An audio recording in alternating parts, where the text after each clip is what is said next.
Bonjour, bienvenue sur le podcast de la Réflexiothèque.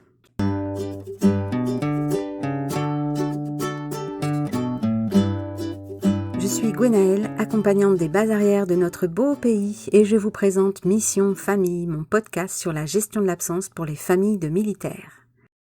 On se retrouve pour le 7e épisode de Mission Famille et aujourd'hui, j'appréhende un peu car au moment où j'enregistre cet épisode, je sais que je vais commencer la diffusion et j'ai le trac. J'ai hâte de lancer ce podcast comme une bouteille à la mer en essayant d'avoir peu d'attentes et sans garantie de réponse. C'est pas facile. Mais j'ai hâte quand même de livrer mon travail car je sais que je l'aurai terminé, en dépit des oppositions et des préjugés qu'on avait sur lui. En plus, je vous avoue, je suis une perfectionniste et devant le manque de matériel et l'incroyable boulot que ça me demande de monter un épisode, j'ai honnêtement failli baisser les bras. Pourtant, voilà, on en est là. Dans ce 7e épisode, on va se concentrer sur la fin du processus, la dernière étape du cycle du déploiement et le retour. Comme tout le monde, on envisagera de manière positive ce retour. On sera tenté, et nos proches nous y invitent, de le voir comme une fin, comme un nouveau départ, où tout revient dans l'ordre au moment où le militaire pose le pied à la maison. Pourtant, vous qui connaissez désormais le cycle du déploiement, vous savez que le processus suit son cours et que le retour est une étape qui s'étale sur quelques semaines. Son sac est éventré dans la chambre, le panier à linge déborde et il faut trier toutes les petites affaires qui traînent. On a bien pleuré, on a bien ri, on s'est senti soulagé, ça a duré quelques heures et maintenant, qu'est-ce qui se passe ? En 1993, Charles Figley, reprenant l'étude de 1983 d'un certain Hunter, était déjà en mesure de nous dire ce sur quoi on allait se disputer lors du retour. Avouez que c'est presque un peu rageant de se sentir si prévisible. C'est le sentiment que j'ai eu moi en lisant ces motifs de conflit. Allez, on va les énumérer, juste pour rigoler. Qu'est-ce qui a été fait, comment et par qui à la maison ? Qui a fait le plus d'efforts pour maintenir le contact ? Qu'est-ce que c'est qu'une fréquence raisonnable entre 2 coups de téléphone ? Qu'est-ce qui a été changé dans les routines et les règles de la famille et pourquoi ? Qu'est-ce que c'est que ces nouvelles fréquentations ? Qui a servi de source de support à l'épouse restée à la maison ? Est-ce que tu m'as trompé ? Oui ou non ? Je suis déçue de ce retour, c'est pas du tout ce à quoi je m'attendais. Et parfois, on assiste à une compétition entre la famille et le militaire sur le sujet de qu'est-ce qu'on va faire, avec qui et quand au retour. Super, non ? Je trouve qu'avec un peu d'expérience derrière, c'est presque comique à entendre. J'ai l'impression d'être une petite souris de laboratoire et je me sens nettement moins originale d'un coup. Trêve de plaisanterie. Revenons-en à notre militaire parce qu'il faut bien qu'on en parle un peu. Eh bien, le militaire, quand il va rentrer, il va peut-être avoir besoin d'un temps pour digérer émotionnellement sa mission. Selon le type de mission et la durée de l'absence, cette digestion va être plus ou moins lente. Pour une mission de faible intensité, qui n'a présenté aucun danger particulier, quelques semaines d'adaptation suffiront à recréer sa base à la maison et à reprendre le rythme. Pour une mission de forte intensité, avec des tensions, dans une zone de conflit, ou suite à l'exposition directe ou indirecte à un danger, son temps d'adaptation peut être beaucoup plus long et prendre jusqu'à 6 mois. Une étude néerlandaise menée par Branson et al. Entre 1995 et 1997 montre que 30% des militaires de retour de mission souffrent de troubles liés à la digestion émotionnelle. Sans aller jusqu'à parler de troubles, le manque de confort, d'intimité, un relationnel compliqué sur place ou avec la famille lors de la mission, peuvent demander une phase d'adaptation et de digestion où le militaire, à son retour, va devoir réintégrer sa place et jongler entre ses attentes et les besoins de sa famille. Un militaire qui éprouve des difficultés d'endormissement, qui vous paraît distant ou un peu stressé à son retour, c'est normal. Une petite période de réajustement peut être nécessaire et tous ces symptômes doivent s'estomper en quelques jours. Si le problème devient plus important et s'il s'installe dans le temps surtout, ou apparaît à rebours, il peut s'agir d'un stress post-traumatique. L'armée investit fortement sur le sujet. Avec l'évolution des théâtres d'opération, elle y porte une attention croissante. Je vous invite à consulter le site de la Défense pour vous renseigner en cas d'inquiétude. Je me dois à ce titre de vous rappeler les propositions faites par l'institution. Pour le militaire, il est possible d'avoir comme premier contact son médecin d'unité. C'est un spécialiste, il sait comment s'occuper de ce problème, il est compétent pour orienter le militaire mieux qu'un médecin lambda ou non spécialisé. Pour les familles, Le numéro vert Écoute Défense est le 0808 800 321. En appelant ce numéro, vous, membre de la famille, conjoint, compagnon pacsé ou non, enfant ascendant direct du militaire ou du civil projeté, pourrait bénéficier d'un entretien téléphonique 24 heures sur 24 et 7 jours sur 7 avec un psychologue sensibilisé au contexte particulier des métiers de nos conjoints. Ce rappel fait, on peut passer à ce qu'un retour va exiger de nous. Parce qu'une fois le sac déballé, il va falloir se reconnecter les uns aux autres. Tout sera bon pour faciliter une reprise de contact et éviter de subir une désynchronisation trop longtemps. Soyons efficaces, voyons ça en 3 points, ce qu'il faut que chacun ait en tête. La première chose, c'est d'être patient. Si vous avez du mal à revenir l'un vers l'autre, considérez cette phase comme étant normale et non comme une menace pour le couple ou votre famille.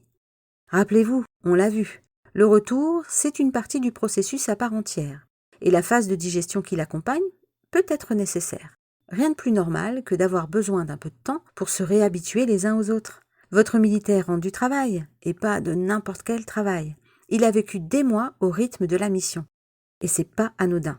Rien ne sert de forcer sa réintégration, elle se fera progressivement. Soyez patient aussi avec vos enfants. Avec vous, le militaire, ils peuvent vous tester, vous ignorer ou à l'inverse vous harceler un peu. Vous allez peut-être être submergé de paroles, d'histoires. Le petit dernier vous aura préparé quelque chose, il attend une réaction de votre part. Ou bien il craint votre retour, parce qu'il pense qu'il a mal agi pendant votre absence. Votre enfant n'a pas votre capacité à prendre du recul. Il peut se laisser un peu déborder, prendre beaucoup de place ou alors carrément déserter la maison. Prenez votre temps et soyez indulgents. Pour les épouses, ça peut être difficile à accepter que le militaire reste comme ça, encore en retrait, mais ne le prenez pas contre vous. D'ailleurs, vous aussi vous pourriez regretter la perte de cette indépendance que vous avez acquise pendant son absence. Si vous vous êtes investi dans un objectif ou des associations, essayez de garder un pied dans ce système. Ne sacrifiez pas vos bonnes résolutions et invitez peu à peu le militaire dans votre bulle, dans votre rythme. Soyez patient aussi vis-à-vis des discussions qui concernent la mission. Si le militaire n'a pas envie d'en parler, c'est sa décision. Ça peut arriver quand on a bouclé un dossier de plus vouloir en parler. Si à l'inverse, le militaire ne fait que parler de la mission et n'arrive pas à décrocher, tentez de lui faire comprendre que vous voulez bien l'écouter, mais que cela ne doit pas devenir le sujet unique de ces conversations. Essayez l'humour, restez léger. Racontez-lui aussi votre mission famille. D'ailleurs, plutôt que de parler, si c'est compliqué, organisez ensemble une sortie, une visite, le temps partagé ensemble, vivre des émotions en famille ou en couple, il n'y a rien de tel pour se reconnecter. Passez ces petites précautions élémentaires de patience et de compréhension mutuelle, on va voir ensemble le deuxième point, la négociation. Les rôles et responsabilités de chacun ont changé pendant l'absence. Il se peut que la vie, tout simplement l'usage, a fait qu'on a modifié certaines règles ou l'organisation à la maison. Le cas typique, étant donné que la majeure partie du personnel militaire déployé est masculin, c'est celui de l'épouse qui a endossé les 2 rôles de parents pendant l'absence, vis-à-vis des enfants, et dans la gestion de la maison. Le militaire va devoir retrouver sa place. Pour ce faire, il faut que sa place soit vide, ce qui est très différent d'une place qui aurait disparu avec son départ. Renégocier, c'est par exemple répartir à nouveau les tâches, déléguer à l'autre ce qui lui revenait lorsqu'il était présent, et discuter de ce qu'on veut ou pas conserver comme changement. Représentons-nous notre famille comme un puzzle. Si une pièce est retirée du puzzle, tout peut rester en place. Les pièces restantes maintiennent leur lien en restant imbriquées les unes aux autres, malgré l'espace vide qui existe. On peut alors réintégrer la pièce du puzzle qui manquait quand on veut, et l'ensemble retrouve sa structure. La famille reste ouverte à ces changements dans les rôles et positionnements. Le meilleur moyen de favoriser cette flexibilité, c'est de conserver la place du militaire le mieux possible, symboliquement comme on l'a vu, et aussi par le biais des communications. Auprès de ses enfants, le parent aussi va devoir retrouver sa place. Ça peut se faire très facilement dans certains cas, mais dans d'autres, on peut aussi prendre le temps et par exemple, éviter de reprendre une posture autoritaire très rapidement. Celui qui est resté présent gardera la main les premiers temps. Le militaire appuie et reprend peu à peu les rênes avec son conjoint. Même s'il a délégué son autorité de manière pratique pendant l'absence, il va reprendre sa place. Ça se passera de manière plus ou moins rapide selon les familles. Je vais terminer sur un troisième point pour ce retour et j'ai envie de vous proposer de vous remercier. Oui, pourquoi pas? Le militaire pourrait remercier son conjoint et ses enfants. Vous pouvez souligner ce que vous pensez que l'autre a bien fait ou géré pendant l'absence. Je me souviens avoir découvert dans un livre d'éducation le concept de temps d'échange en famille, TEF. C'est mon côté manager, mais c'est un truc que j'utilise régulièrement. On se réunit autour d'une table, pourquoi pas avec un morceau de papier ou des notes sur ce qu'on veut dire. Et on fait un point sur la vie à la maison, ce qui est prévu pour les jours qui arrivent. Parfois, cette réunion d'équipe, beaucoup plus légère que celle qu'on trouve au travail, se concentre sur un problème à résoudre entre nous. Au retour de la mission, peut-être quelques jours après, symboliquement, prendre un véritable temps pour débriefer sur les trucs à se raconter, les choses qu'on a vécues, échanger sur nos ressentis et se dire merci, se féliciter les uns les autres, ça peut être l'occasion de renforcer le sentiment de faire famille dont je vous ai parlé. Vous êtes une véritable équipe. Donnez-vous l'occasion de vous souder et de vous encourager. C'est un super exercice pour enseigner les compétences socio-émotionnelles à vos enfants. Comment j'interviens dans une discussion, comment je donne mon avis, me positionner comme acteur dans ma famille, parler de mes émotions avec recul, exprimer mon besoin. Encore un super outil utile dans la vie de tous les jours et pour tout le monde. La mission est terminée. Après ces quelques jours ou semaines, c'est une nouvelle vie de famille qui commence pour vous tous. Avec ce que l'absence vous a permis d'apprendre, vous avez acquis une expérience supplémentaire qui vous renforce en tant que famille. Vous avez peut-être même développé une nouvelle manière de gérer l'absence. En somme, vous avez éprouvé votre résilience.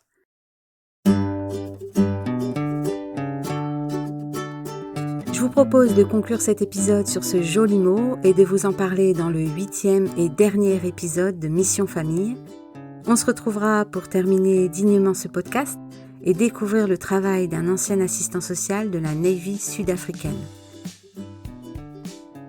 Partagez mon podcast avec les autres femmes de militaires que vous connaissez et donnez-moi vos impressions sur la réflexiothèque ou ailleurs. Je vous lirai avec plaisir comme à chaque fois. Prenez soin de vous et à bientôt.